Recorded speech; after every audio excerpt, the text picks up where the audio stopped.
Mon cher Rachid, je vous fais mes plus plates excuses. De toute évidence, vos connaissances sont très supérieures aux miennes. En tout cas, c'est ce qui semble en ressortir. Et je m'excuse platement d'avoir tapé dans je ne sais quelle faiblesse émotionnelle de votre part. Messieurs, soit vous vous calmez, soit on parle du Covid, parce que là, vous êtes d'accord et vous allez vous Ah non, faire mais des câlins. j'ai été très gentil. Je viens de m'excuser trois fois Non, mais devant.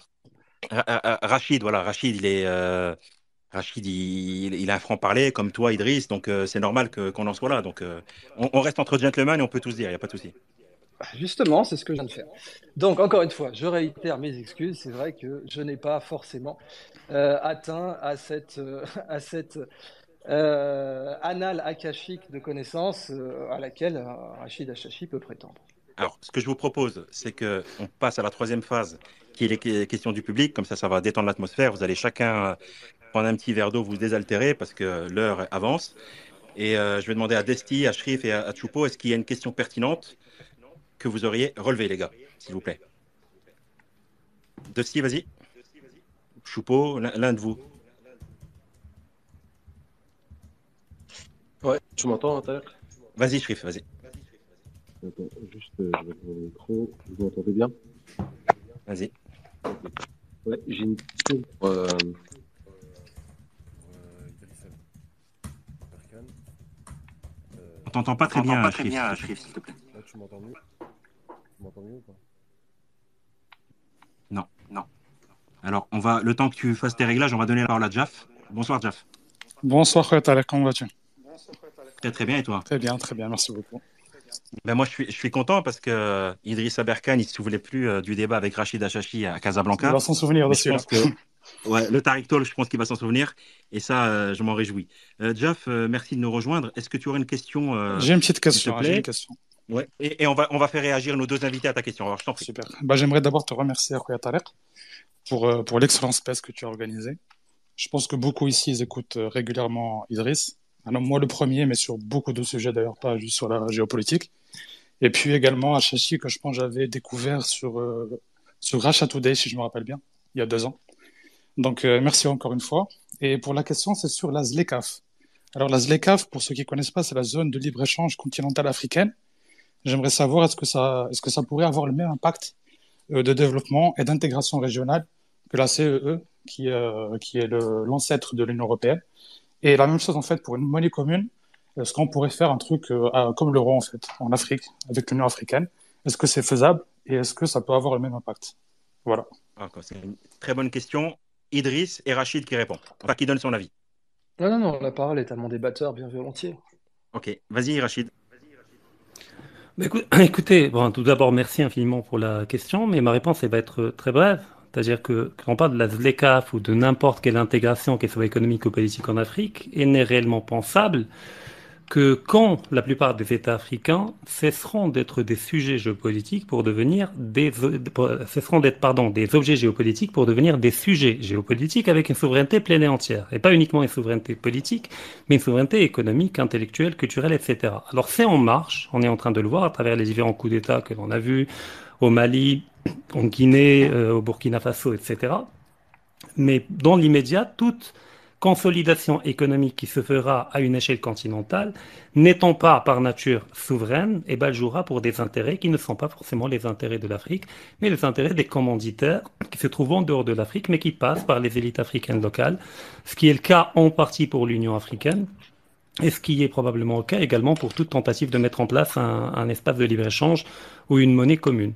Donc, pas de souveraineté, pas de consolidation économique ou politique sérieuse possible. Merci, Rachid. Idriss, ton avis sur la question? Bah, la vie est motivée par l'expérience, puisque je fais de l'humanitaire en Afrique depuis 2009. Et l'aspect fondamental d'une telle alliance ou d'une telle communauté économique va rester la stabilité monétaire de chaque pays. Et on a déjà le problème en Europe qui est exacerbé. On sait que l'euro a imposé le Deutschmark à la totalité de l'Union européenne et que c'est une erreur absolument monumentale sur le plan économique. Ça a détruit l'économie grecque, ça a détruit la compétitivité économique italienne.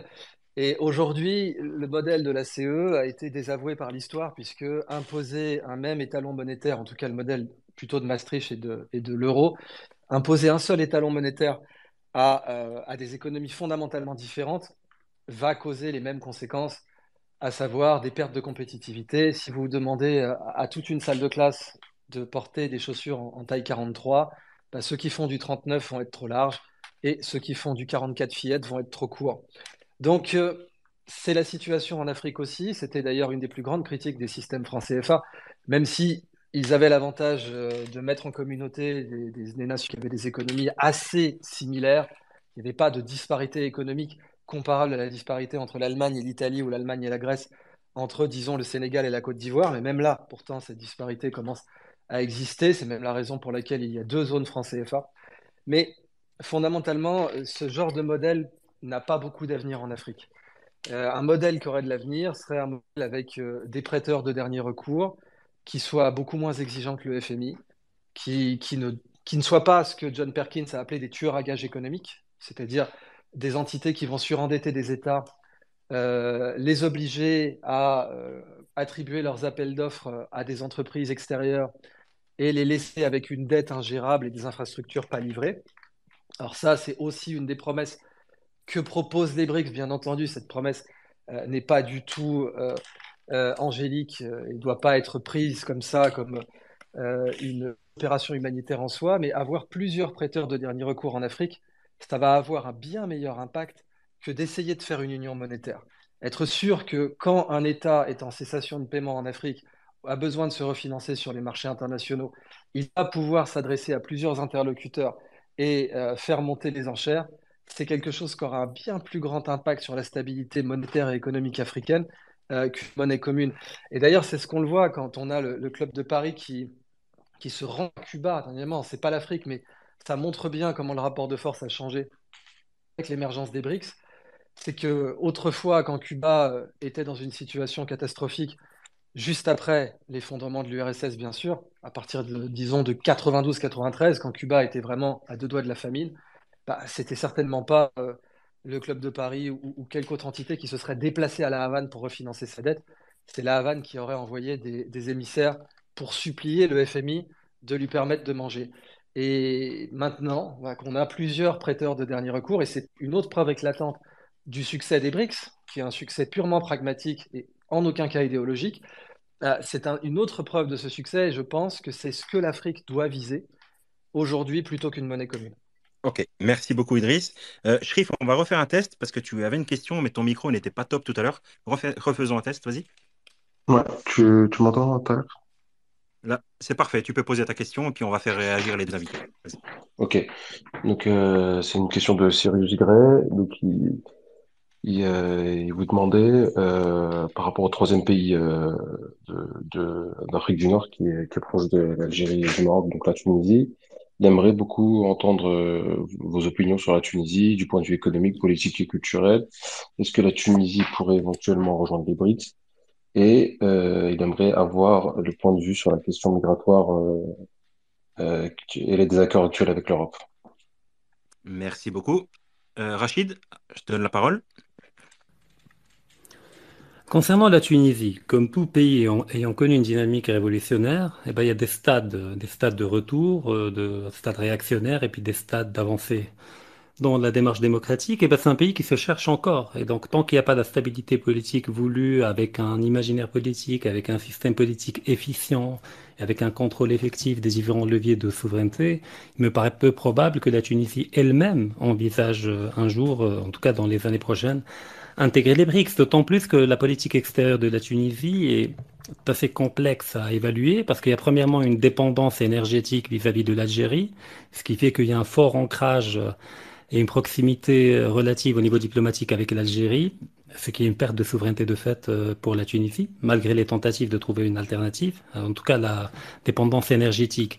Et puis en même temps, il y avait un ancrage occidental qui aujourd'hui est mis relativement en suspens, depuis que Kais Saïd a entamé une certaine rhétorique, notamment anti-migratoire, et notamment après s'être vu refuser le financement par le FMI en raison de ces différentes postures rhétoriques, bah, la Tunisie, je pense qu'elle est trop occupée par elle-même pour penser, en tout cas à court et à moyen terme, intégrer quoi que ce soit, c'est-à-dire ni les BRICS, ni aucune autre structure d'une telle ampleur. Mais sur la très longue durée, Oui, on peut même imaginer un bloc maghrébin un jour, ce qui est mon rêve. Je pense que le Grand Maghreb aujourd'hui paraît comme étant une utopie, mais sur la très longue durée, là, je suis sur le champ de la géopolitique et plus de la politique extérieure, ce bloc qui peut se constituer en maintenant la souveraineté des États qui le constituent, me paraît être une réalité à laquelle on ne peut pas échapper. C'est-à-dire, il y a un fond civilisationnel commun, il y a des dénominateurs communs, mais par contre, il y a des clivages qui relèvent davantage de la surface et de l'écume des choses que de la profondeur des choses. Mais dans l'état actuel, ni la Tunisie, ni l'Algérie d'ailleurs, ne peut espérer intégrer les BRICS. L'Algérie a plus de chances à moyen terme, la Tunisie n'en a tout simplement aucune. Merci, Rachid. Idriss, ton avis sur la question au sujet de la Tunisie, s'il te plaît? Alors, je salue l'excellente analyse de Rachid Achachi qui a vraiment beaucoup de mérite et je ne pense pas qu'il soit nécessaire d'y ajouter quoi que ce soit. Ok, eh ben, très bien. Ça nous fait gagner un petit peu de temps. Choupo, tu avais une question? Oui, bonsoir. J'ai une question pour le docteur Aberkan. Comment peut-on réconcilier l'idée que des personnes à haut QI adhèrent à des religions intellectuelles basées sur des attitudes dogmatiques avec la notion que le QI élevé devrait théoriquement permettre des raisonnements plus rigoureux et moins biaisés? C'est par rapport à la vidéo qu'a fait le docteur Aberkan sur le QI. Donc la question, quel est le degré de corrélation entre le QI moyen d'une nation et l'efficacité de la mise en réseau de QI individuels au sein de cette nation? Merci. Bon, merci pour cette excellente question. Alors, il y a eu plusieurs attitudes vis-à-vis de cette question. Et il y a l'attitude occidentaliste qui considère qu'il existe intrinsèquement un QI inférieur en Afrique et qu'à l'échelle macro-statistique, c'est inévitable. Et cette vision des choses devient très à la mode. Ça m'étonne, mais c'est comme ça. On a des gens comme Peter Molineux qui l'évoquent.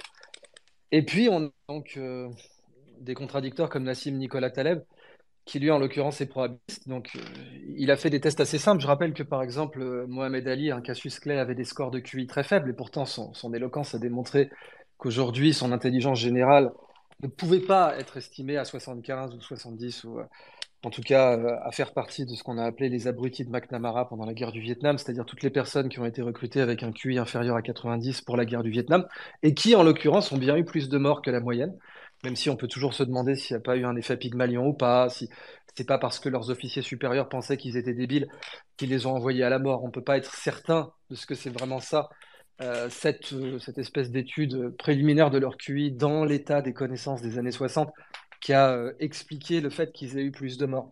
Mais l'expérience de Nassim Nicolas Taleb, elle est très simple, hein. Il vous dit, aujourd'hui, le seul caractère prédicteur qu'on a du quotient intellectuel, c'est à peu près le salaire moyen.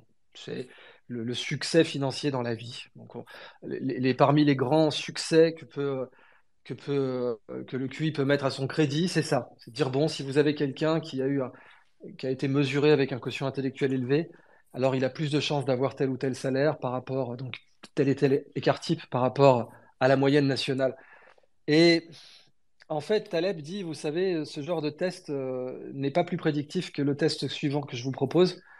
C'est-à-dire, imaginez, vous prenez un annuaire et vous faites passer un test complètement débile, du genre combien font 2 plus 2, aux gens que vous avez appelés dans l'annuaire. Mais par contre, si jamais d'aventure votre annuaire est vieux et qu'une personne est morte, eh bien, vous allez lui mettre zéro. Vous n'allez pas dire qu'elle est inéligible au test, vous lui mettez zéro. Parce qu'après tout, être mort, c'est aussi être incapable de dire physiquement combien font 2 plus 2. Et là, Taleb démontre que ce simple test, si vous avez, disons, 15% de gens qui sont morts dans votre annuaire, va avoir un effet prédictif supérieur au QI. C'est-à-dire que ce test, vous dites, voilà, vous avez réussi à répondre combien font 2 plus 2, ben, vous avez 20 sur 20. C'est-à-dire que vous êtes un bon élève. Eh bien, si vous faites ce test dans un annuaire périmé et que vous avez 15% de gens qui sont morts à qui vous mettez zéro, mais le zéro ne mesure pas qu'ils sont bêtes, le zéro mesure juste qu'ils sont morts.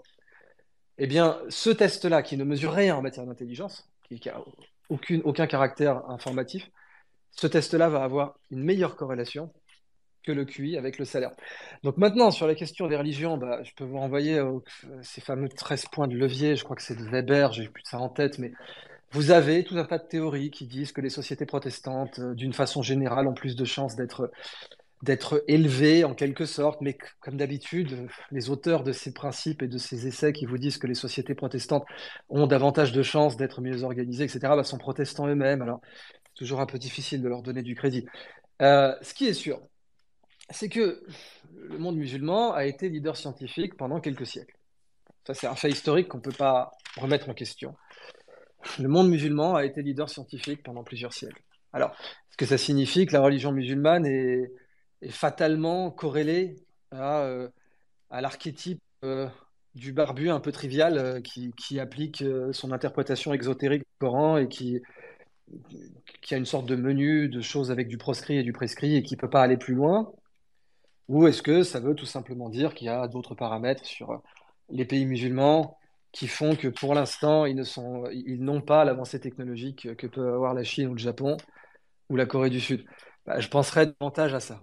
Euh, En ce qui me concerne, je suis de l'école de Taleb. Je considère que le QI est une mesure totalement surestimée, voire pseudo-scientifique, puisque Taleb a conclu mathématiquement que le QI était une mesure pseudo-scientifique. Donc c'est quand même très lourd, hein, il a ajouté ce qu'on appelle le sophisme de la meilleure carte, c'est-à-dire que dès que vous faites une carte, vous avez tendance à croire que tout ce qui n'est pas sur votre carte n'existe pas. Et c'est le problème fondamental de la conceptualisation à outrance. Et je suis aussi complètement talébien en ce qui concerne cette question. Donc, je ne crois pas au QI national. Je ne crois pas qu'il existe un QI particulier qui prédispose les musulmans à une religion obscurantiste, puisque c'est bien comme ça que certains analystes, notamment américains, l'avaient présenté. L'islam est une religion fondamentalement obscurantiste pour eux, et donc elle va très bien, elle colle très bien avec ce QI fondamentalement, ou en tout cas démographiquement plus faible de ces espaces géographiques. Et vous avez, j'insiste, vous avez vraiment des gens qui pensent comme ça aujourd'hui en 2023. Donc non, j'y crois pas du tout. Je pense que vous avez d'ailleurs des pays musulmans qui sont en train de manifester leur développement technologique plus rapidement que d'autres, comme l'Indonésie et la Malaisie, et qu'on ne peut pas faire de lien entre la notion d'intelligence générale en population et le choix particulier d'une religion. Merci Idriss. On va donner la parole à... Alors, je ne sais pas, Rachid, est-ce que tu voulais répondre à cette question qui était orientée pour Non, Idriss? Non? non, juste ajouter un élément, parce qu'effectivement, je suis d'accord par rapport à la dimension fallacieuse du calcul des différentes intelligences, qu'il s'agisse d'intelligence calculatoire, combinatoire et émotionnelle, mais ce qui me paraît déterminant, c'est également l'environnement. Et dans quelle mesure l'environnement offre un champ d'expression à tel ou tel type d'intelligence. D'ailleurs, mon père, Allah yarhamou, me disait souvent que si Mozart était né au Maroc, eh ben, il aurait joué de la tardeja.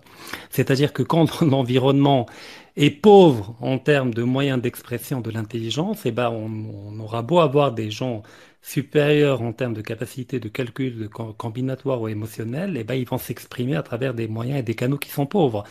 Parce que l'environnement est fondamentalement déterminant. Et puis le deuxième élément par rapport à la religion, en général, la plupart des sphères religieuses ont quasiment toujours brillé par leurs hérétiques et pas par la dimension dogmatique. Notamment quand on parle du monde musulman, à travers Avicenne, à travers Ibn Rushd, à travers la plupart des grands esprits qui ont illuminé autant l'Andalousie de Cordoue que l'Empire abbasside de Bagdad, débattent souvent du point de vue de la doxa et de l'orthodoxie sunnite, et même chiite, ils sont toujours considérés, dans la plupart des cas, comme étant des hérétiques, comme étant des déviants, comme étant des gens qui sont sortis du dogme, de l'aqida, etc. Parce que l'hérétique, c'est celui qui échappe au conformisme et à la pression du groupe. Et d'ailleurs, c'est le fait même de tous les prophètes que de recevoir la révélation après une retraite, c'est-à-dire après un éloignement du groupe et de la société. Pour notre prophète, ça a été Radhira. Pour Moïse, symboliquement, ça a été le mont Sinaï. Donc le collectif, partout, qu'il s'agisse en Norvège ou aux États-Unis ou ailleurs, se complaît parfaitement dans le conformisme. Et c'est toujours le fait d'une minorité que d'être capable de sortir de ce conformisme et de faire progresser leur sphère civilisationnelle. Alors, moi, ce que je retiens, Rachid, c'est que quand tu as des prédispositions, peu importe l'environnement, à un moment donné, tu vas percer, quoi. Donc, Oui, mais tu vas percer avec une flûte ou avec un tam-tam, ou tu vas percer avec avec un orchestre. Là, c'est l'environnement qui va déterminer. ok, d'accord. Non, mais la Tareja, Mozart, c'est la 9e symphonie de Mozart en Tareja, ça doit être quelque chose. Ouais, Ça mérite d'être vu, ouais, d'être entendu en exactement. tout cas. On Ouais. va donner la parole à Gajbi. Alors, bonsoir Gajbi, tu nous rejoins. Bonsoir Tarek, bonsoir Idriss, bonsoir Rachid. Alors, pour rester sur le sujet de l'IA, ma question est la suivante. Est-ce que vous pouvez discuter de l'impact potentiel des IA comme ChatGPT sur la formation des opinions publiques et la diffusion de l'information dans la société actuelle? Et est-ce que, à votre avis, des initiatives comme XAI soutenues par Musk peuvent jouer un rôle dans la promotion d'un échange intellectuel, on va dire, plus équilibré et nuancé et surtout avec moins de censure? Merci. Ça, c'est une bonne question, ça. Idriss? Bah, il y a un mème très simple qui résume cette situation. On voit quelqu'un qui est dans une galerie d'art, il a collé au mur un objet avec marqué statistique. On voit des statistiques, c'est un nuage de points. Puis personne ne le regarde, on est dans une galerie d'art, ça c'est une œuvre d'art qui intéresse personne. Alors l'œuvre d'art avec marqué statistique, elle intéresse personne. Et puis ensuite, il y a un type qui arrive qui met un cadre avec marqué machine learning. Et là, tout le monde regarde, tout le monde se jette dessus. Ah mon Dieu, le machine learning, mon Dieu. Bon, aujourd'hui, l'immense majorité du machine learning, en particulier des modèles de langage, dont ChatGPT fait partie, sont en réalité soit basés sur des modèles de diffusion, soit des réseaux de neurones, mais in fine, vont représenter un aspect statistique de la connaissance. D'abord des associations, c'est la façon dont les synapses fonctionnent dans le cerveau humain, les synapses associatives, les synapses hébiennes, et ça signifie que les associations dominantes vont être répétées par le modèle de langage. Ensuite, les modèles de langage étant des propriétés, comme ChatGPT, qui a été privatisé dans une opération très très polémique, et voire même peut-être frauduleuse par Microsoft, mais en tout cas au départ c'était une fondation, c'était censé être beaucoup plus autonome, et puis in fine, ça a été acquis par Microsoft. Mais bon, comme il appartient à quelqu'un, ce modèle de langage, rien n'empêche cette multinationale, en l'occurrence Microsoft, de l'élaguer. Et c'est ce qu'on a vu. Alors, typiquement, quand vous demandiez à ChatGPT de vous faire une ode sur Joe Biden, ouais, vous composez une ode sur Joe Biden. Quand vous demandiez une ode sur Donald Trump, ah non, non, je ne peux pas, je ne veux pas inciter à la haine. Bon, ce qui fondamentalement est un problème. Vous avez quand même le principal opposant politique du précédent. Et vous devriez le traiter de façon euh, isonome. Mais aujourd'hui, les modèles de langage, il faut surtout pas leur retirer leur aspect de média. ChatGPT, c'est aussi un médium. C'est aussi un endroit où les jeunes vont aller s'abreuver de la vérité. Comme Wikipédia. C'est bien pour ça d'ailleurs que le cofondateur de Wikipédia s'est plaint de ce que la CIA ait pénétré Wikipédia, et ça a été rapporté aussi bien par Snowden qu'Assange. Parce que le statut de média de ces entités fait qu'ils sont stratégiques. Et ils peuvent imposer une vision du monde. Et ils peuvent vous dire, bah, Donald Trump, en faire une ode, c'est une incitation à la haine. Par contre, faire une ode à Joe Biden, ce n'est pas une incitation à la haine, c'est même tout à fait normal. Et vous avez tout un tas d'autres biais comme ça. Donc, d'une part, en réalité, un modèle de machine learning, c'est des statistiques revisitées, ce qui n'est pas tricher avec la réalité technologique que de dire ça. Maintenant, en effet, le machine learning a fait beaucoup de progrès depuis 30 ans, mais il garde les associations statistiques majoritaires, ce qui fait qu'il va reproduire la pensée dominante. Sauf si vous utilisez d'autres technologies qui ne sont pas encore commerciales aujourd'hui, qui sont utilisées uniquement par des professionnels comme les algorithmes évolutionnaires ou les algorithmes génétiques, qui, eux, peuvent être excentriques et qui, eux, peuvent vous dire quelque chose qui n'a jamais été dit avant, mais vous ne les utiliserez pas de toute façon pour avoir une réponse formelle à une question du genre qui a inventé le téléphone ou qui a découvert l'Amérique. Et ce qui sont des questions chargées, comme vous le savez. Qui a découvert l'Amérique? En réalité, c'est Leif Erikson. Et puis, bon, si vous voulez remonter plus tôt, ce sont bien sûr les natifs. Et puis maintenant, il y a l'hypothèse des peuples Chachapoyas au Brésil, dans lesquels on a retrouvé des haplogroupes carthaginois. Alors, c'est complètement délirant. Mais c'est pas ChatGPT qui va vous le dire a priori, sauf si vous lui demandez spécifiquement avec un prompt très précis où vous lui dites donne-moi les hypothèses excentriques qui concernent tel ou tel sujet. Mais in fine, ChatGPT, et c'est bien pour ça que Google en a peur, ça peut être le prochain Google. Donc ça peut vous donner des premiers résultats qui peuvent être des résultats dominants mais faux. Et dans ce contexte, c'est extrêmement important d'avoir des solutions open source, c'est exact. Donc XAI notamment, puisque XAI en fait c'est en quelque sorte la revanche d'Elon Musk sur le fait qu'on lui a volé ChatGPT, parce qu'il a mis des sommes colossales dans ChatGPT et c'est Microsoft qui repart avec le bébé alors que Musk voulait en faire une fondation, et il en avait fait une fondation. Avec X, il va prendre sa revanche, sachant que Tesla a beaucoup plus de datasets que Microsoft sur l'entraînement des IA en général, donc c'est pas impossible qu'il y arrive. Mais donc, c'est un média, une IA. Faut jamais l'oublier. C'est pas juste un outil, c'est un médium. Ça veut dire que c'est là pour vous dire la vérité avec tout l'impact politique que ça représente. Comme quand Libération présente le Maroc comme un pays arriéré qui a désespérément besoin de la main bénévole et tintinesque de la France. Bah, c'est un médium qui vous présente ça et qui fait que des gens qui ne sont pas très informés vont prendre ça pour argent comptant. Ok. Bah, l'IA peut multiplier ça par 100. Et c'est pour ça qu'il faut des IA open source. C'est pour ça, bien entendu, qu'il faut des IA nationales ou qui soient contrôlées par les peuples. Ok. Merci Idriss. Rachid, je ne sais pas si tu voulais réagir. Et si ce n'est pas le cas, on gagne du temps. Dis-moi, Rachid. Rachid, tu es là? Alors, Oui, je suis là. Alors, malheureusement, ça va être ma dernière réponse car je dois réellement quitter. J'ai encore du travail à faire. Demain, je me lève très tôt et mon téléphone est presque déchargé. d'accord. Et donc, j'ai débranché le micro pour mettre le chargeur. Alors, très rapidement, par rapport à l'IA, il y a différents volets. Il y a le premier, c'est que dans toute l'histoire de l'humanité, il y a eu de grandes étapes de domestication d'éléments de la nature qui ont permis de sous-traiter un certain nombre de fonctions biologiques, notamment la domestication du feu qui a permis de sous-traiter une étape de la digestion, l'invention de l'alphabet et l'accès à l'abstrait et le fait d'avoir quitté les pictogrammes.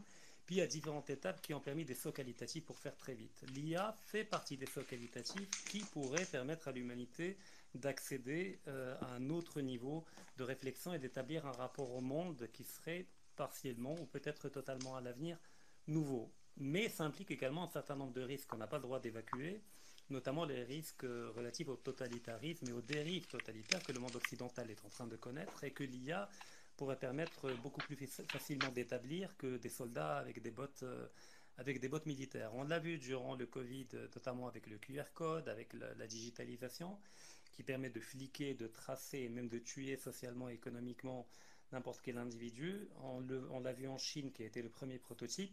Et l'IA va permettre d'accroître et d'intensifier ces démarches totalitaires. Après, au niveau pratique des entreprises et des individus, là, il y a des inquiétudes qui ne me paraissent pas tout à fait fondées, parce que certains partent de l'idée que l'IA va notamment aboutir au fait de sous-traiter la créativité, notamment à travers des applications qui permettent de produire des images, des mélodies, des symphonies même, en lui demandant de me composer une symphonie de tel ou tel, dans le style de tel ou tel compositeur, et qu'elle soit inédite. Mozart en Tarja. Euh, voilà, Mozart en binaire, en 0-1. Donc, ce que je veux dire, c'est que les gens, il n'y a que les médiocres pour s'inquiéter de cela. C'est-à-dire quelqu'un de réellement créatif, capable d'opérer des percées en termes de créativité, verra dans l'IA un élément qui va le libérer d'un certain nombre de tâches répétitives ou qui ne réclame pas une forte intensité en termes de créativité. Donc au contraire, ça pourrait libérer le potentiel de créativité des gens les plus talentueux, les plus bosseurs, parce qu'on peut ne pas avoir de talent au départ, mais on peut forger son propre talent à force de travail. Donc là, oui, ça va détruire des emplois, un peu comme la machine à vapeur, comme toutes les autres inventions, mais moi je m'inquiète davantage concernant la dimension politique.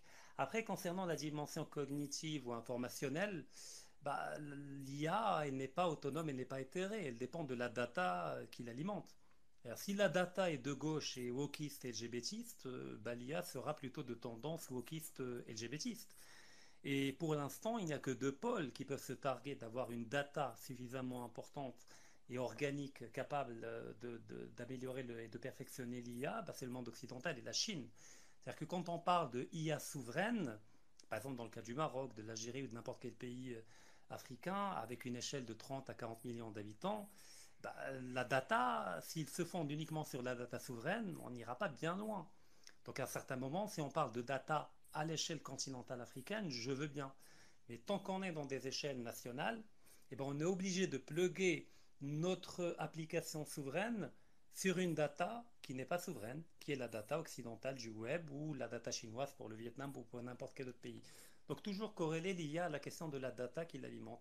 Donc il n'est pas étonnant aujourd'hui que quand on pose des questions à ChatGPT ou à n'importe quelle autre interface d'intelligence conversationnelle, et ben, il répond en partant des éléments prédominants dans la data qui lui est fournie et qui sont des éléments conventionnels, mainstream, plutôt politiquement correcte et pas subversive. Et donc, comme disait Driss, il faut vraiment poser une question pointue en demandant littéralement de me donner des théories complotistes pour avoir un truc intéressant.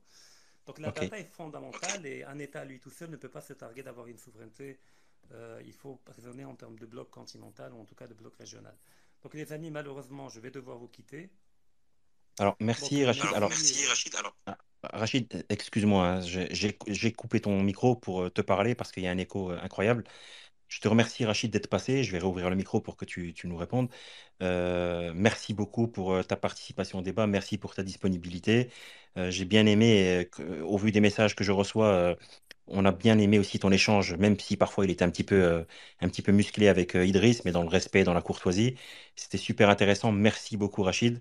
Et après toi, donc je te laisse nous dire au revoir et ensuite on prendra trois questions et après on terminera le space. Alors je te laisse terminer, Rachid. Vas-y. Bah, merci à vous tous également pour cette occasion d'échange et de débat. Et je réitère également mon remerciement à toutes les Marocaines et Marocains de par le monde et au Maroc pour leur soutien par rapport à la tragédie qu'on a malheureusement vécue le vendredi 8 septembre. Donc c'est ce Maroc-là que j'aimerais voir inscrit dans la durée. Donc merci à toutes et à tous et à très bientôt. Merci. Merci.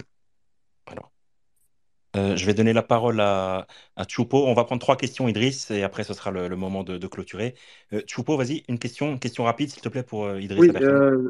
toujours sur la vidéo très intéressante du docteur Aberkan sur le QI, que je recommande vivement. Donc, docteur Aberkan, est-ce que vous avez lu des méta-analyses qui montrent que, euh, effectivement, contrairement à ce que soutient Nicolas Taleb, les performances cognitives ont non seulement une héritabilité substantielle, qui augmente significativement avec l'âge, et que les dites performances cognitives sont corrélées euh, aux revenus et à de nombreux résultats dans la vie. Donc, que pensez-vous de ça, docteur? Bon, juste avant de répondre, je voulais vraiment remercier Rachid Achachi d'être intervenu. Très très bon débat. Et je recommande à toutes les personnes qui me suivent de le suivre. Sa pensée est vraiment à l'acre, intéressante et cultivée. Et je peux vous garantir que son travail a beaucoup de mérite. Donc je voulais quand même rappeler ça maintenant qu'il n'est plus là dans l'espace. C'est vrai qu'il est un peu tard.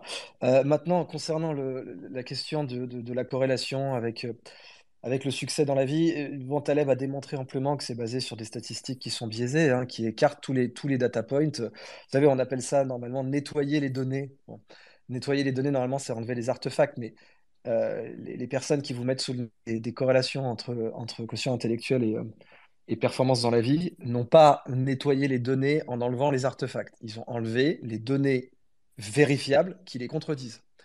Et il y a ces cas que je cite beaucoup dans mes conférences, qu'il faut rappeler que tous les mis en cause au procès de Nuremberg avaient un QI supérieur à la moyenne, parfois même très supérieur à la moyenne.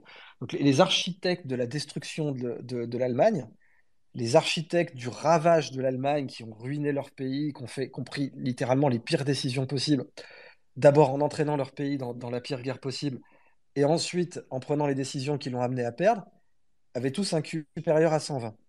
Si on regarde les tests de QI, justement pour garantir ce qu'on appelle la mens rea en droit, c'est-à-dire la culpabilité dans l'esprit, il fallait être sûr que les nazis eussent un QI au minimum de l'ordre de 100, parce que sinon ils auraient pu plaider la stupidité.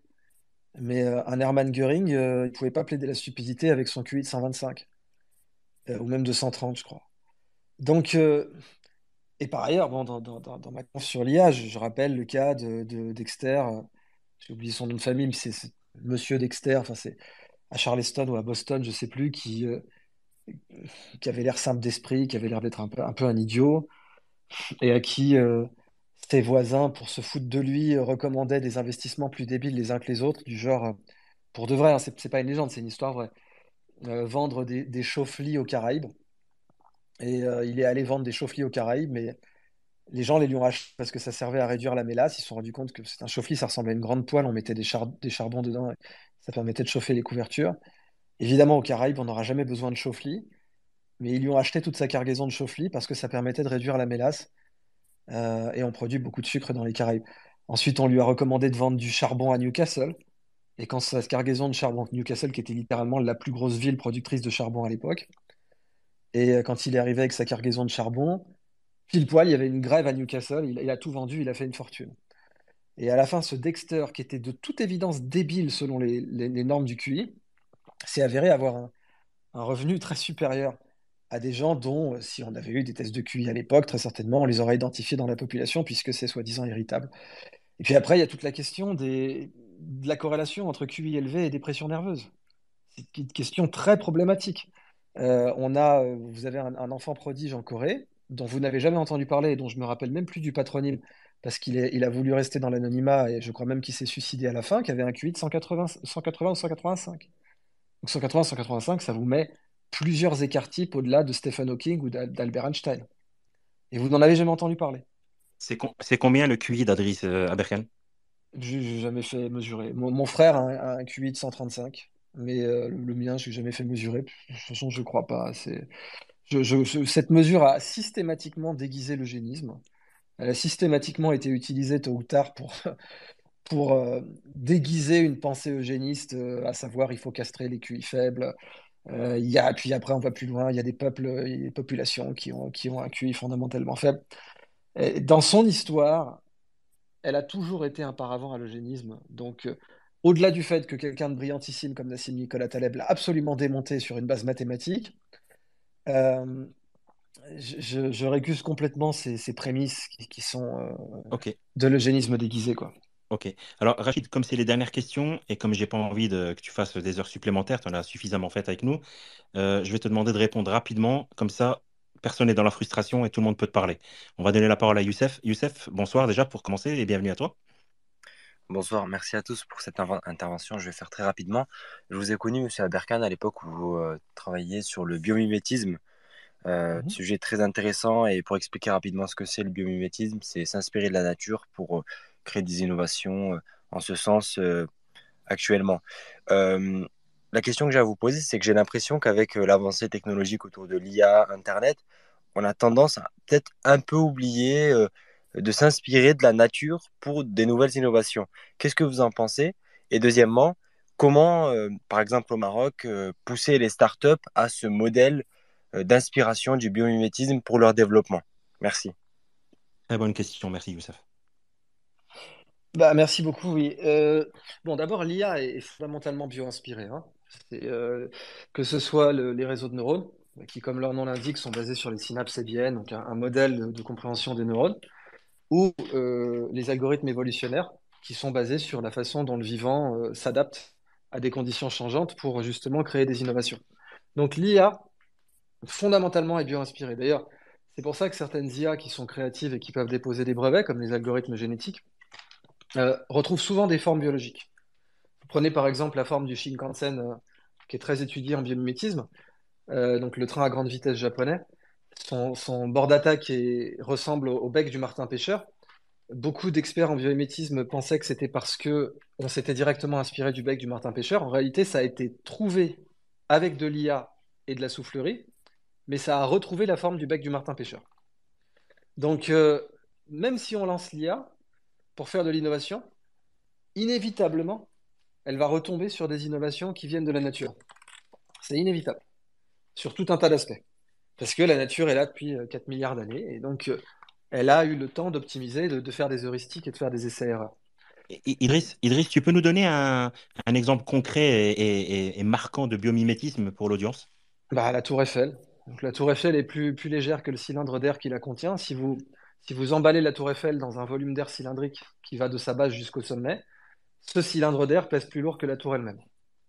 Et le fait que la tour soit plus légère que le cylindre d'air qui la contient, c'est quand même une performance exceptionnelle, hein. Les cathédrales, c'est pas le cas. Une mosquée en pierre, c'est pas le cas. Vient du fait que la tour Eiffel est inspirée du tissu osseux humain. Et les piliers porteurs de la tour Eiffel sont inspirés du tissu osseux du fémur, précisément.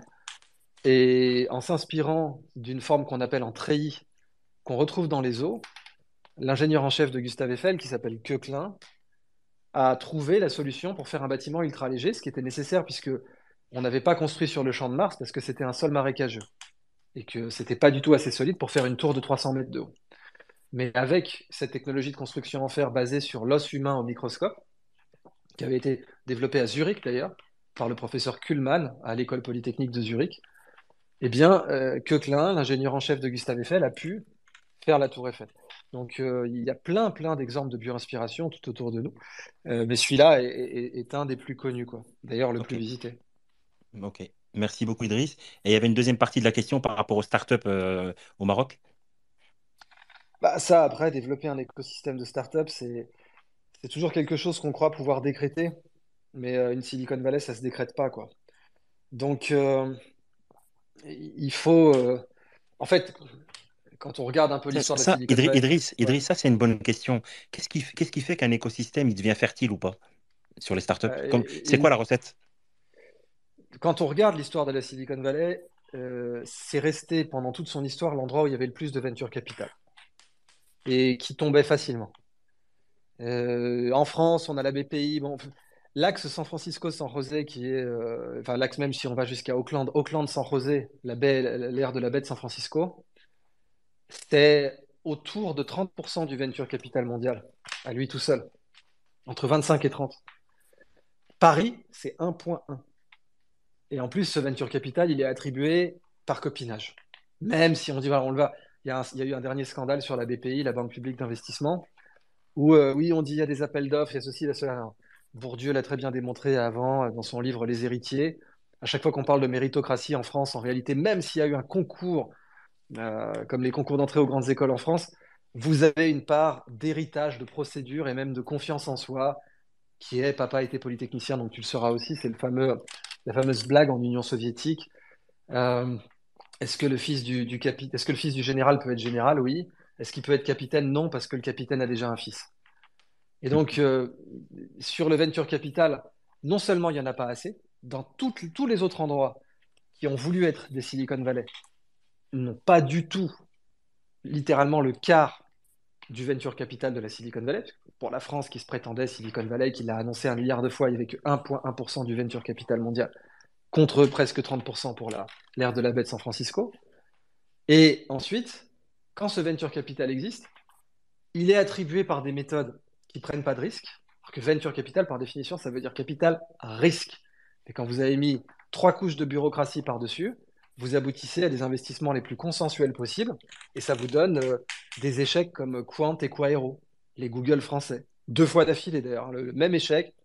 D'abord Quaero, ensuite Quant, où des centaines de millions d'euros ont été cramés pour rien parce que on a investi dans un consensus peu risqué. Et c'est pareil pour Ariane, qui était une très belle boîte, Ariane, avec des savoir-faire de dingue. Mais l'Agence spatiale européenne, qui est son patron, lui a dit jamais on achètera une fusée qui s'est reposée. Une fusée d'occasion. Il est hors de question qu'on lance nos satellites dessus. Donc quand Elon Musk faisait péter des fusées, on n'avait rien à foutre de faire exploser ses vecteurs et disait moi je vais reposer des fusées, l'Agence spatiale européenne disait à Ariane, n'allez pas dans cette direction, aucun client voudra mettre son satellite sur une fusée qui a pété.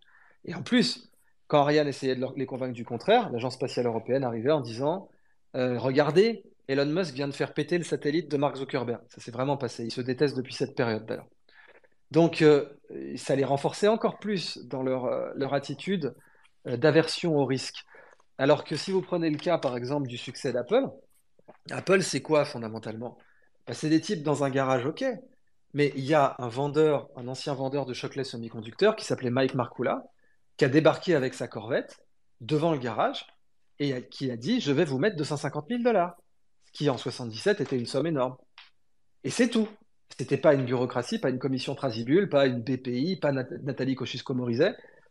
C'était, je suis Mike Markula, c'est mon argent. Donc déjà, il faut que ce soit mon argent, il faut que la politique fiscale permette de faire que ce soit mon argent, et ensuite que j'ai envie de le risquer. Ouais, mais c'est pas Et le je vais même risquer risque, sur c'est pas le même risque management outre-Atlantique aussi, hein, c'est tout, pas pareil. tout. Il y a beaucoup plus de capital et il y a beaucoup plus de prise de risque. Ok. Donc, et tous les pays qui ont tenté de faire des Silicon Valley et qui ont échoué, que ce soit Zhang Guangchun, que ce soit Silicon à Moscou, Moscou j'ai oublié le nom, ou tous les pays qui ont tenté, qui ont annoncé 4 5 fois on va avoir une Silicon Valley, ça n'a jamais marché parce que pour avoir une Silicon Valley, il faut beaucoup de capital, risque, et dans les endroits où il n'y a pas beaucoup de capital disponible, et ou même quand il y en a, parce que Dieu sait qu'il y en a au Maroc par exemple, mais qu'on ne veut pas forcément le risquer, eh ben, il n'y aura pas de Silicon Valley. Merci Idriss. On va prendre Shrif, Jaf et Gajbi et ensuite ce sera le moment de nous dire bonne nuit. Sherif, vas-y, Roya. Ouais, tu m'entends bien tout à l'heure? Alors vas-y, on va voir, vas-y. Enfin, Ouais, donc, on va écouter, pardon. ouais, ok. Donc, en fait, c'est une question de Mac Douglas qui demandait à Idriss ce qu'il pensait du capital sympathie, en fait, qu'avait récolté le Maroc par rapport aux récents événements et par rapport à la Coupe du Monde. Est-ce qu'il pensait que ça pouvait être un relais de soft power et pourquoi pas extrapoler sur un développement économique? Merci. Ah bah, enfin, poser la question, c'est y répondre, quoi. Hein. Oui, la réponse est oui. Le Maroc a acquis un certain soft power. Et là, la sympathie, oui, oui, c'est ce que je disais au tout début de cette interview qui a duré beaucoup plus longtemps que je le pensais. Et je te Euh, remercie. c'est que enfin, selon Leibniz, en tout cas, dans toute mauvaise nouvelle, il y en a une bonne. Et, et là, en l'occurrence, la bonne, c'est que il y a au moins la sympathie recueillie par le Maroc, il y a au moins un rapprochement de l'espace complètement inattendu, bon, c'est pas le rapprochement de la folie non plus, hein, mais un début de rapprochement entre l'Algérie et le Maroc, Bah, qui était complètement... Idriss, Ouais. ça fait deux fois que tu mets ce point sur la table, mais le rapprochement, tu le vois où, toi, dans cette séquence Bah, tragique, entre il y a eu guillemets? des propositions d'aide, l'Algérie a fait une déclaration très pro-marocaine, bon, c'est des trucs qui seraient jamais arrivés. Le président Tebboune a fait des déclarations qui n'auraient jamais eu lieu s'il n'y avait pas eu ce tremblement de terre. Voilà. Il aurait pu Ouais, ouais, s'abstenir. ouais. Il y a eu des propositions d'aide. Il y a eu, bon, on sortait quand même d'une situation de quasi-état de guerre avec la situation dramatique qui avait eu lieu à la frontière avec les jet skis, etc. Et d'un coup, toute la rhétorique guerrière a cessé, alors que, honnêtement, bon, rien ne les empêchait de s'abstenir. Hein. C'est-à-dire, condoléances, pardon, tout ça. Et puis de ne pas en faire une déclaration présidentielle avec un truc. Ouais, c'est bon. Mais Encore une fois, attends, comme disent les Marseillais, c'est. Idriss, Ouais. tu penses sérieusement que quand les autorités algériennes proposent leur aide au Maroc, tu penses sérieusement qu'ils attendaient un oui? Franchement, entre nous. Ben, en tout cas, ils auraient pu ne pas le faire, c'est tout ce que je dis. Je dis pas qu'ils s'attendaient à un oui, je dis ils auraient pu ne pas le faire. Rien ne les empêchait de ne pas le faire. Il y a plein de pays qui n'ont pas proposé leur aide au Maroc, que je sache. Donc, rien ne les empêchait de ne pas le faire. Bon, là, et puis surtout, il n'y avait pas d'intérêt politique, hein, honnêtement. Vu, vu la situation actuelle, je l'ai bien vu, j'ai pu prendre la température il y a 3 semaines. Avec cette vidéo que j'ai faite, j'ai bien vu que c'était pas l'ambiance, quoi. Bon, Ok, c'est d'accord. c'est Ok. un tout petit début de trucs positifs. On ne sait pas ce que ça va donner. C'est une graine. En Ça fait, peut ne pas germer ou pas, quoi. ça donne le mérite de se reparler officiellement dans les canaux. Mais oui, Ouais, ouais. exactement. C'est exactement. C'est ce genre de petits trucs. Et puis surtout, même pour la population algérienne. Ok, C'est mine de rien. On passe d'une période d'animosité extrême à une période de sympathie. C'est ok, quand même complètement inattendu. ok. Non, mais je comprends ta réponse. On va prendre l'avant-dernière question avec Gajbi et ce sera Jaf qui va fermer le space. Vas-y, Gajbi, Roya. Alors, ma question pour Idriss, c'est par rapport toujours, en fait, enfin, pour revenir sur le QI. En fait, on parle beaucoup de QI, mais j'ai l'impression qu'on parle pas assez de QE, le quotient émotionnel. Et est-ce que ça serait pas, en fait, une des clés aussi du succès, c'est de développer un QE qui, d'ailleurs, à mon sens, peut être développé contrairement au QI. Mais c'est le problème de développer des Q, quelque chose. Enfin, quand on note des choses qui peuvent pas être notées, fondamentalement, on commet des erreurs. Et c'est ce que Taleb rappelle comme le sophisme de la meilleure carte. C'est-à-dire, bon, imaginez, vous allez dans un pays étranger, on vous donne une carte, elle est fausse, mais vous dites, ah, mais j'ai une carte.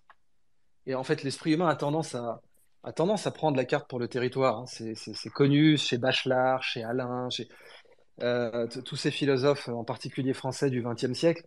La carte n'est pas le territoire. Bon, il y a un territoire qui est l'intelligence humaine, les émotions humaines. C'est un territoire. Et tous ces Q quelque chose, ce sont des cartes, plus ou moins bonnes, plus ou moins prévisibles, plus ou moins scientifiques, avec les preuves de Taleb dessus. Et comme on ne sait pas explorer le territoire, on ne l'explore que par les cartes. On dit, lui, il a un QI de temps, lui, il a un QE de temps. Donc on donne une carte pour ne pas avoir à explorer le territoire. Et on sait que ce phénomène des étiquettes, il est très profond chez l'humain, puisque tout dernièrement, là, c'est un phénomène qui est très connu en psycho, mais ça a été reproduit. Il y a un type qui a pris une bouteille de piquette dégueulasse, un vin à 2,50 € merdique. Il lui a collé une nouvelle étiquette avec marqué Château Lacombe et il a gagné une médaille par des dégustateurs professionnels dans des supermarchés français. Ça s'est passé il y a une semaine.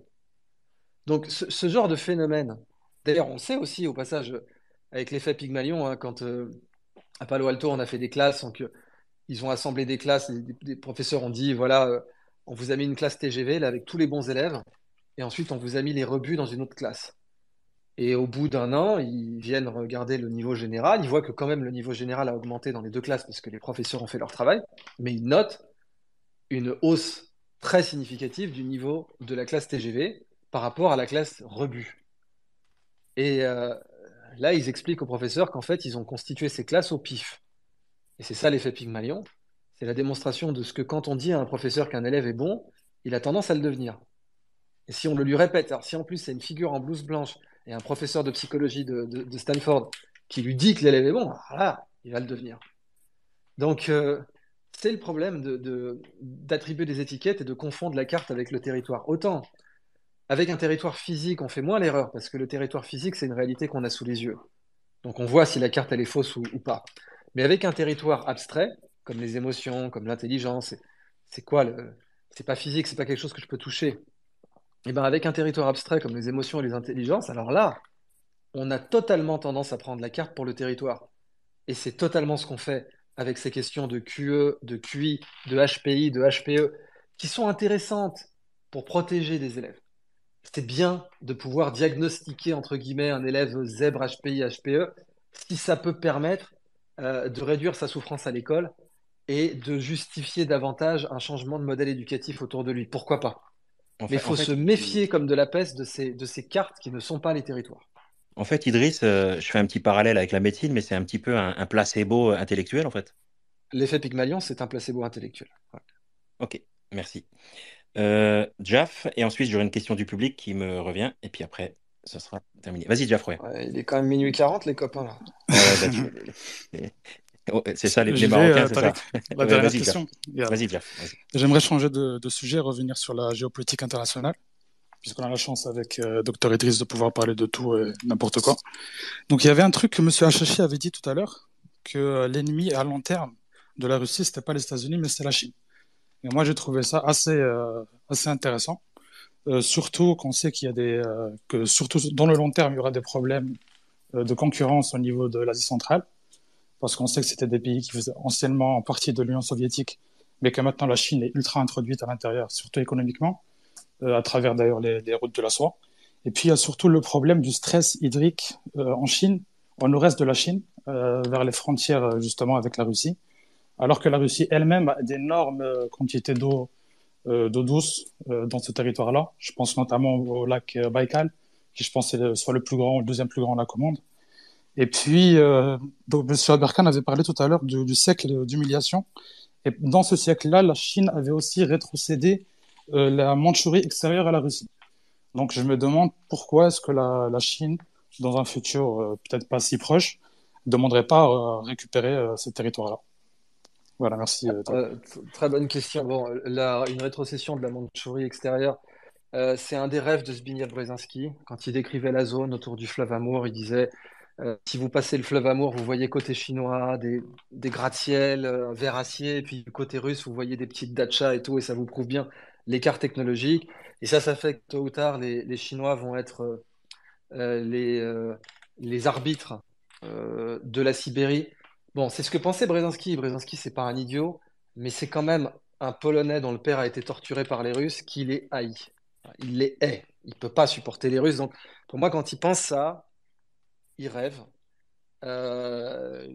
Si les États-Unis n'ont pas réussi à démanteler la Russie, et Dieu sait qu'ils ont essayé, parce que le démantèlement de la Yougoslavie, c'était censé être l'étape avant un démantèlement de la Russie. Et on a vu plein de cartes qui ont été publiées aux États-Unis où on voyait la Russie découpée en plein de bouts, avec une république d'Abkhazie, pardon, une république d'Itchkérie, une république de Sibérie, etc. Et si l'Empire américain, à son apogée, n'est pas parvenu à faire ça, Je ne vois vraiment pas comment la Chine pourrait y parvenir. D'une part, bon, d'autre part, la Chine n'a pas besoin particulièrement de plus de territoire, mais elle a en effet besoin de ressources, ça c'est vrai. Elle peut aller les chercher de plus en plus où elle veut. Elle est allée les chercher dans le Pacifique avec le Vanuatu, dont elle contrôle totalement l'économie aujourd'hui. Elle est allée les chercher même dans l'océan Indien, au nez à la barbe de l'Inde, avec le Sri Lanka, dont elle a contrôlé presque totalement l'économie jusqu'à ce que l'Inde réintervienne. Et puis, elle peut aller en Afrique, où là, les États africains vont être plus qu'heureux de vendre leurs ressources à la Chine. Donc, concernant l'eau potable, bon, bah, il y a plusieurs solutions. Soit la Chine innove en matière, là aussi, de dessalement et d'accès à l'eau potable, soit, bon, les Russes, oui, pourraient monnayer bon, le lac Baïkal pour les Russes. C'est pas seulement la plus grosse réserve d'eau potable au monde, c'est un écosystème protégé. Donc je vois vraiment très mal les Russes monnayer de l'eau du lac Baïkal aux Chinois, avec des aqueducs, etc. Par contre, faire des centrales de dessalement nucléaire, ça c'est d'une grande simplicité. Si les Chinois ils sont leaders aujourd'hui sur la filière thorium, et vraiment les centrales nucléaires thorium sont plus petites, plus efficaces, pas dangereuses et produisent des déchets nucléaires beaucoup plus simples à gérer que les déchets nucléaires uranium. Bah, si les Chinois sont leaders sur le thorium, dans quelques années, décennies, l'eau n'est plus un problème pour eux. Si vous avez une énergie très très bon marché, dessaler l'eau de mer, c'est gratuit. Enfin, c'est au prix de l'énergie. Donc vous pouvez faire du mètre cube à l'équivalent de 5 centimes d'euros, quoi. Ou même d'un centime d'euro en dessalement d'eau de mer, ce qui pour l'instant n'est pas le cas. Mais si les Chinois développent un gros parc nucléaire au thorium, ils pourront faire ça s'ils le souhaitent. Ok, Et merci. je vois pas ce qui les en empêcherait. Merci Idriss. Alors je te pose la toute dernière question. Comme tu es toi-même, ça c'est une question de notre camarade Midou. Alors comme tu es toi-même polytechnicien, comment tu expliques que les étudiants marocains trustent quasiment toutes les places, hein, avec un grand pourcentage de réussite à l'examen d'admission pour entrer chez X? Est-ce que tu as une explication à ça? Alors déjà, je suis pas polytechnicien, je suis docteur de l'école polytechnique. C'est, c'est- Bah, Sans vouloir c'est m'en encore mieux. C'est vanter, encore mieux alors. voilà, C'est sans encore mieux. vouloir m'en vanter, c'est encore mieux, mais je n'aurais pas insisté là-dessus si Polytechnique ne m'avait pas attaqué pendant des années, justement. Mais en effet, pourquoi il y a ce trust? Bah parce que il y a beaucoup d'écoles françaises au Maroc et ça a créé ça a créé un modèle éducatif au Maroc qui prédispose très bien au concours des grandes écoles. Et après, bon, bah, au Maroc, il y a pas moins de talent qu'ailleurs. Et malheureusement, je le déplore, moi, hein, qu'il y ait autant de Marocains à Polytechnique. D'abord, d'une part, il y a eu deux rapports qui ont souligné les stéréotypes racistes à Polytechnique. Notamment, ça a apparu dans la presse. Et notamment, c'était les étudiants marocains qui en souffraient, mais aussi des étudiants d'Afrique subsaharienne. Je vous renvoie au cas de Tidjane Thiam, hein, qui a été aussi le patron du Crédit Suisse et puis qui a été écarté du Crédit Suisse aussi pour des motifs xénophobes en Suisse. Dieu sait que malheureusement, ça arrive encore en Suisse. Mais je le déplore parce que ces étudiants qui vont perdre leur énergie à faire ce qui est devenu maintenant en 2023, je suis désolé de le dire, une école de seconde zone, puisque dans les classements internationaux, Polytechnique n'existe pas, eh bien, ils auraient très bien pu faire Harvard ou le MIT, ou faire maintenant une des très bonnes universités qu'il y a au Maroc, à commencer par l'UM6P par exemple, qui s'appelle P précisément pour dire Polytechnique, et qui a été créée spécifiquement pour dire on ne va pas envoyer nos Marocains à Polytechnique en France, où ils vont acquérir une certaine vision du monde qui n'est pas forcément la nôtre, ou qui n'est pas forcément celle de notre intérêt national, mais on va former nos élites chez nous, parce que tout de même, c'est un aspect de souveraineté de pouvoir former ses élites chez soi. Donc, en fait, en réalité, je le regrette. Je ne recommanderais absolument pas à un élève brillant marocain de viser Polytechnique, parce qu'il faut être très clair, Polytechnique Paris n'est même pas la meilleure école polytechnique au monde. Dans les classements internationaux, il y a Hong Kong devant, Singapour devant, et vous avez deux ou trois autres polytechniques, même polytechniques, avant Polytechnique Paris, pas les autres. Et en plus, les polytechniques à l'international, c'est pas les meilleures universités du monde. C'est Caltech, c'est Harvard, c'est Stanford, c'est Oxford, c'est Cambridge, qui sont littéralement à des centaines de places devant. Donc voilà, je suis très bien placé pour vous dire ne perdez pas votre temps à faire des grandes écoles françaises. J'ai fait Normal Sup, j'ai enseigné à Centrale et j'ai un doctorat de Polytechnique. Ça ne m'a servi à rien. Ça ne m'a même apporté que des emmerdes, comme vous le savez. Et j'aurais largement préféré entreprendre, faire des projets personnels, acquérir une expérience de la vie plutôt que de hanter les amphis et les couloirs universitaires qui sont stériles et parfois profondément déconnectés de la réalité, et où on nous apprend à nous goberger sur des concepts qui sont datés et qui sont parfois l'opposé, parce que c'est toujours le problème de la carte et du territoire. On nous apprend à respecter des cartes intellectuelles qui ne respectent pas le territoire. Eh ben, s'il y a bien une chose dans la vie, je peux conclure là-dessus, c'est une information importante. Vous savez, un musulman, ça doit être un témoin. Pour devenir musulman, on doit témoigner. Eh ben, moi, s'il y a bien un devoir que j'ai, c'est de témoigner, que je vous recommande absolument pas de faire mon parcours. Et en l'occurrence, puisque la question disait, puisqu'Idriss, qui est docteur de l'école polytechnique, qu'est-ce que tu penses du fait qu'il y ait autant de Marocains à l'école polytechnique? Je vais te répondre en définitive et sans embâche, c'est du gâchis. Ok, ben, la réponse est claire. Agent, je te laisse 30 secondes, s'il te plaît, pour poser ta question à Idriss et ensuite, définitivement, on va clôturer. Vas-y, Agent. Roya, vas-y. Oui, bonjour à tous, salam alaikum. C'était une question peut-être par rapport, revenir un peu sur la géopolitique, par rapport à l'Occident en tant que tel. Est-ce que vous pensez que grâce, on va dire à l'avancée historique qu'ont apporté les Européens et les Américains en général, et le fait que ce soit encore eux les plus avancés dans beaucoup de technologies, est-ce que ça peut leur permettre, malgré leur déclin actuel, est-ce que ça peut leur permettre, s'ils font des bons choix, lesquels justement c'est un peu la question, de réussir à continuer de rester et à demeurer comme ils sont aujourd'hui, on va dire les numéros un en général, bien sûr à condition qu'on les considère comme un bloc uni, même si c'est pas tout à fait exact. Ah, c'est une bonne question, mais il n'y a pas de précédent historique à ça, quoi.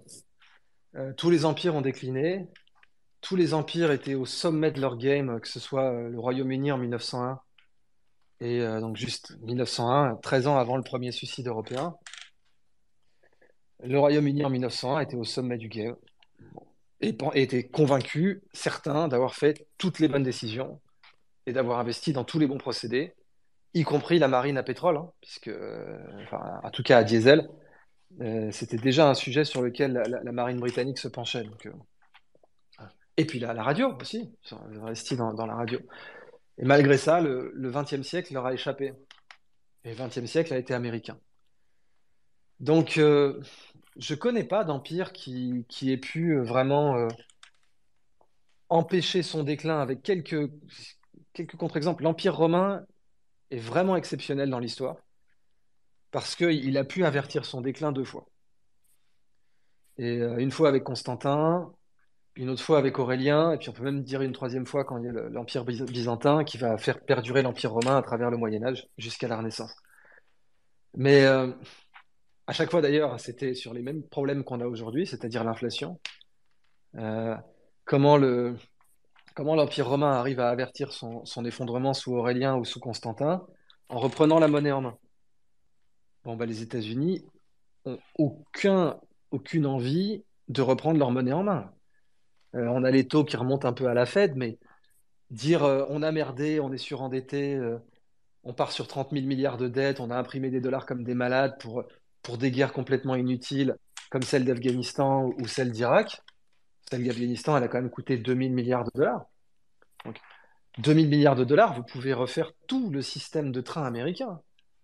Pour 2 000 milliards de dollars, vous avez le TGV partout. Vous avez même Hyperloop partout. C'est même pas le TGV. Pour 2 000 milliards de dollars, vous avez le Hyperloop à 900 km/h partout aux États-Unis. Vous pouvez faire Détroit-Charleston en 30 minutes, Charleston-San Francisco en 1h30. C'est la techno sur les coussins magnétiques? Non, ça, c'est les maglev. Le Hyperloop, c'est des tubes. C'est une technologie d'Elon Musk dans lesquels un train avance avec une hélice à l'avant qui pousse l'air vers l'arrière pour réduire la friction de l'air. Et Ok. du coup, ça peut faire du 900 km/h. Donc, en l'occurrence, ça ferait en train San Francisco-New York en 4 heures, quoi. Et Ouais, ouais. Ou pour se rendre compte, en France, c'est un Lille-Marseille en 1 heure, quoi. ouais, c'est ça. Ville-Marseille, oui, c'est ça. Ville-Marseille en 1 heure, absolument. Ouais. Ouais. Et donc, bon, bah, les États-Unis n'ont pas du tout montré qu'ils voulaient faire ça. L'Empire romain, quand il a empêché et averti son déclin, il a Aurélien et Constantin, tous les deux, c'est des grands restaurateurs de l'Empire, ont pris le problème à bras-le-corps ont admis, vous savez, le problème d'un alcoolique, quoi, admettre qu'il est alcoolique déjà, et ont pris le problème à bras-le-corps, ont admis qu'il y avait un problème sur la monnaie et sur les infrastructures, et ont agi. Là, pour l'instant, l'Empire américain, il se demande s'il faut, si c'est bien ou mal, enfin, il se demande même plus, d'ailleurs, il déclare que c'est bien de laisser des femmes trans tabasser dans des rings à la boxe des femmes nées biologiquement femmes. Ce qui est, voilà, ce qui n'a jamais été une question de civilisation. Je veux dire, des trans, il y en a depuis très longtemps. La Thaïlande en a plein. Ils ne se sont jamais posé la question de savoir si c'était intelligent de laisser une femme née homme avec une densité osseuse très supérieure et une masse musculaire très supérieure, littéralement démonter une pauvre femme dans un ring. Alors aujourd'hui, ça semble être les préoccupations principales de l'Occident. Ça n'est même pas une caricature à l'heure où je fais cette interview. Je vous rappelle qu'en France, vous avez un médecin qui est sous procès pénal pour incitation à la haine et pour homophobie, parce qu'il a juste dit qu'il était gynéco et qu'il ne pouvait pas donner une consultation à une femme trans qui n'avait pas subi son opération et qui avait donc un pénis, une prostate. Le type a dit, je ne suis pas andrologue, je vais vous faire du mal, ça va être du primum non nocere si j'interviens sur vous. C'est dangereux, ce n'est pas une bonne chose, je ne peux pas vous donner une consultation parce que je ne suis pas compétent. Il a juste dit ça. Ça a été considéré comme de la transphobie et de l'homophobie, ce qui n'est pas le cas. Donc, si l'Occident se met ça comme priorité, plutôt que si on dépensait l'argent public correctement, si on essayait d'avoir de meilleures infrastructures, si on essayait en effet d'avoir de l'énergie moins chère, etc., bah, je ne vois vraiment pas comment un Aurélien ou un Constantin va émerger dans le bloc occidental, si tant est que la notion même de bloc occidental existe.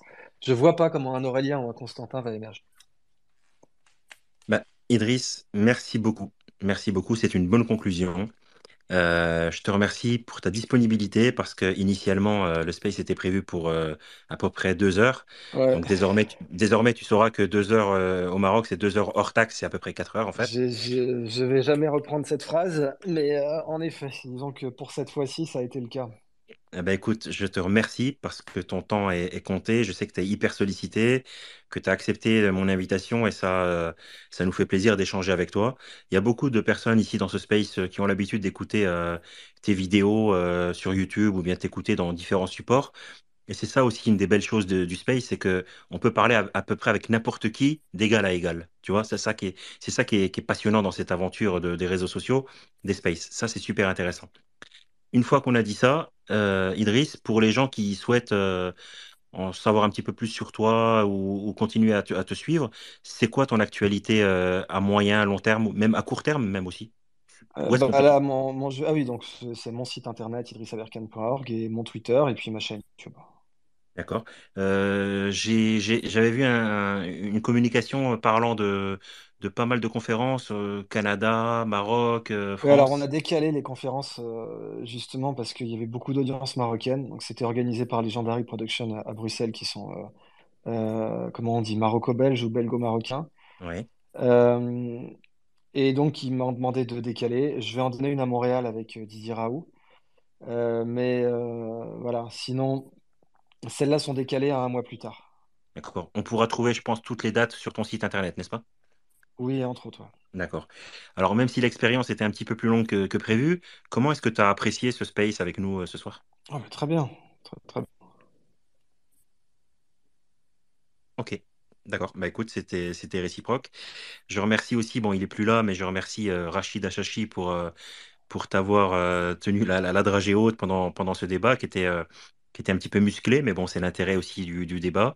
Moi, je remercie aussi tous les auditeurs, vraiment tous les auditeurs qui étaient là sur ce space, tous les intervenants.